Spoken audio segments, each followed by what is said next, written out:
The United States makes the UN work when it wants it to work. And that is exactly the way it should be, because the only question for the United States is what's in our national interest. My name is John, and the International Criminal Court is back in session. It is the last day of March 2025, and there's a lot to talk about since I went on a 2 or 3 week hiatus. Like, a lot. And I'm not going to waste any further time, like, lecturing about why I went on a hiatus, because you already know the answer to that question. Like, things were inactive for a while. Yada, yada, yada, yada. So, let's go to the front line and discuss it. First of all, the Zaporozhye front. The Russians have completed their capture of the villages of Sherbaki and Mali Sherbaki. They are also continuing to put pressure on the village of Stepove and are on the brink of recapturing the village of Lapkove as well.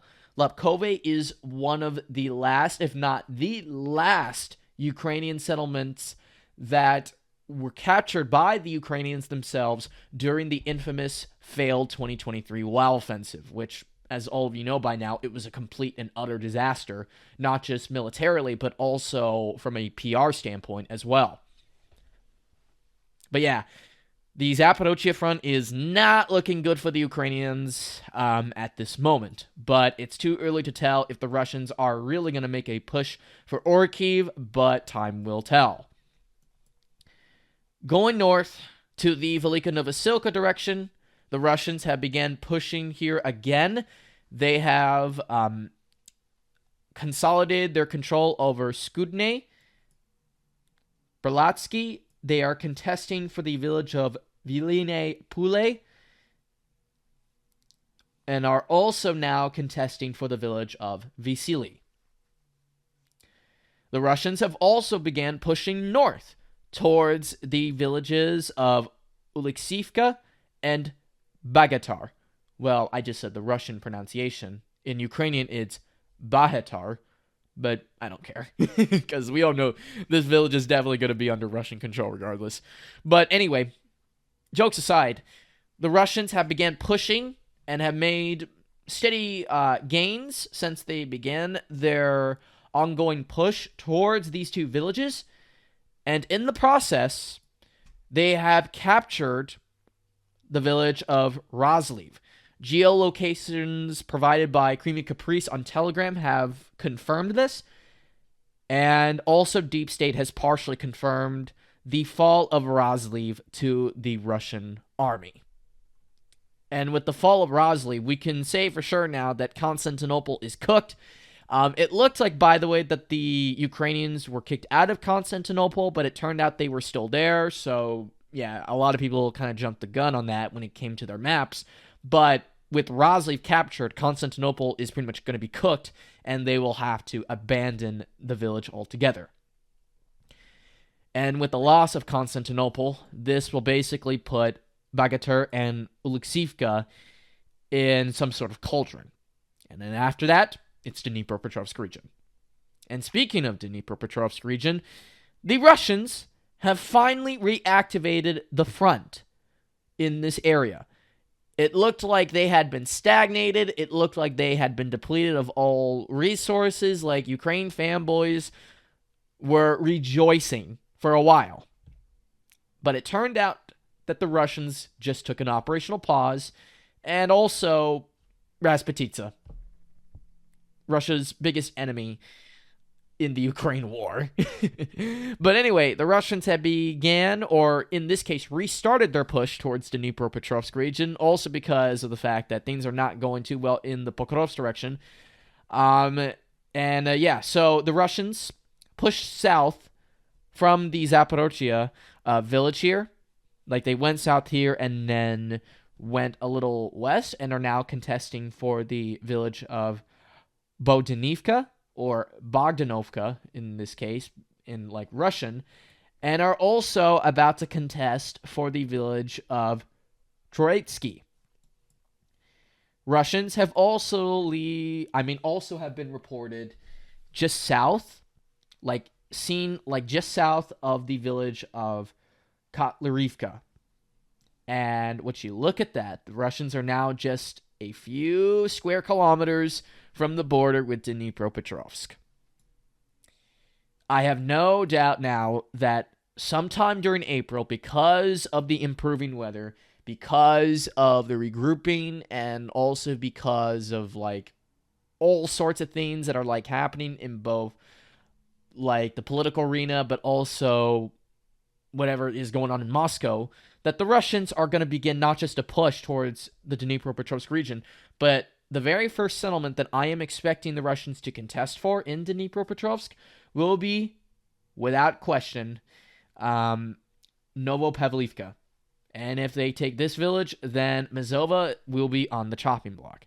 And from Mazova, they can then cut the road to Pokrovsk and also perhaps make a push north and cut off the E50 road as well. Russians, as you know, will probably go down like southeast towards Pokrovsk, which will then put the entire city in a cauldron. Time will tell if they'll actually do that, but one thing for sure is that April will be the month when Russia enters the Dnipropetrovsk region. I'm absolutely certain it's going to happen.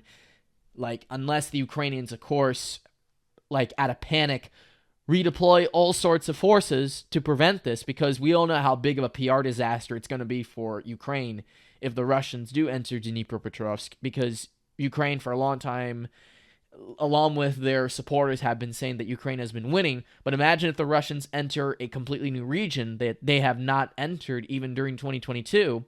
Like, how can you sugarcoat that, right? And negotiations, as all of you know by now, are not looking good. So the war is very much going to continue on into summer 2025. But yeah, so yeah, Russians are basically pushing towards Dnipropetrovsk. Like, the whole like front has been reactivated, and yeah, we're probably going to see them in the next 1 to 2 weeks in Dnipropetrovsk for the very first time since 2022. Like, I don't know what else to tell you. It's happening. In other news, the Russians have completed their captures of Alexandropol and also the village of Pantelemonivka. Yeah, there we go. Pantelemonivka. Russians and Ukrainians are still in their back and forth slog in Toretsk city, so nothing really massive going on. But they have began a push in like the northern outskirts of Toretsk, so keep an eye on that direction there. Nothing going on in the Chaziv Yar direction, even though Russians control most of the town now. Nothing going on in the Siversk direction, so you can forget about that as well. And what you look at that, the Liman front is on fire right now. So as all of you know, the Russians crossed the Zarabets River. They took the village of Ivanovka, and they have also taken the village of Bilogrivka too. And when this happened, they were able to not only complete that bridgehead like west of the Zarabets River, but now they have began a push in this direction like north. And from what it looks, some people think it's an offensive towards Liman. Like, we're going to like see a third battle of Liman. And you know what? That probably will be the case in 2025, because there's still tons of time before the year is over.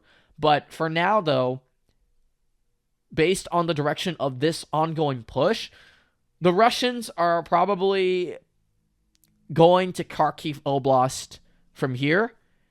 And I do think that they are going to try to make like another push towards the town of Borova here, which is strategic because it locks up the southern part of the Olska River, and it opens up not just Liman, but it also opens up Izium too for the Russians, like a return to Izium. But that's something that will probably not happen until summer of 2025 or fall. The Russians have also advanced more in the Kharkiv region, or Kharkov region, that is, if you want to say it in Russian. They have moved a little bit south of Kalinove and are on the brink of entering the village of Kendrashivka. And once they take this, then they're basically almost on the outskirts of Kupiansk city on the western side. And the Russians have also increased their bridgehead along the entirety of the Oska River here in this direction. And very soon, everything is going to be connected. And once this happens, the Ukrainians will not be able to get rid of this bridgehead. Like, it will be too hard for them to get rid of. And then the Russians will also begin to push towards the Russian border here. And then maybe you'll start seeing Russian troops also coming from this side of the border too. And they'll, start their long-awaited counteroffensive to retake everything they lost in September 2022. I definitely believe that is on the cards this year. And besides Dnipropetrovsk as a potentially new contested region, we have some news too from SUMY. But before I get to that, the last time I made a video, SUDZHA was not under Russian control. But now it is, along with all of its outskirts. The Russians have completely recaptured the entirety, if not 95 or 99% of the SUDZHA pocket. And it was quick. That was how I could describe it. The counteroffensive was fast. The Ukrainians literally fled for the border, in panic. And they set the SUDZHA, gas pipeline, here on fire, too, in retaliation for the counteroffensive not only succeeding, but also because the Russians keep striking them, in other areas. But yeah. And because of the success of the counteroffensive in SUDZHA, the Russians decided, you know what? Fuck it. Let's go back into SUMY region. And that's exactly what they did. For the first time since April 2022, the Russians now control settlements in the SUMY region. They captured Novenki. They captured mostly Basovka. And have captured mostly of Zorovka as well. And they also recently just completed their capture of Visalovka. So the Russians now have a presence in the SUMY region again, and they are also about to contest for the villages of Volomirivka and Vodolahi. It is expected that throughout the course of spring and summer 2025, the Russians are going to try to create a buffer zone here, just outside of the city of SUMY. I don't think they're going to make an actual push towards SUMY city, but they will definitely make a buffer zone just outside of it, to the point where they can harass Ukrainians on a 24/7 basis there, which will definitely ruin all sorts of logistics. And yeah, so yeah, the SUMY area is pretty much cooked for Ukrainians right now. And as of recently, they are so desperate about the SUMY situation that they started an offensive for some dumb reason into the Belgrade region as well. They are contesting right now for the villages of Popovka and also for the village of Demidovka as well. So yeah, so that's going to do it for today's video, everybody. I hope you all enjoyed it and found it informative, and I'll see you all next week. Have a great one, and peace out. Bye.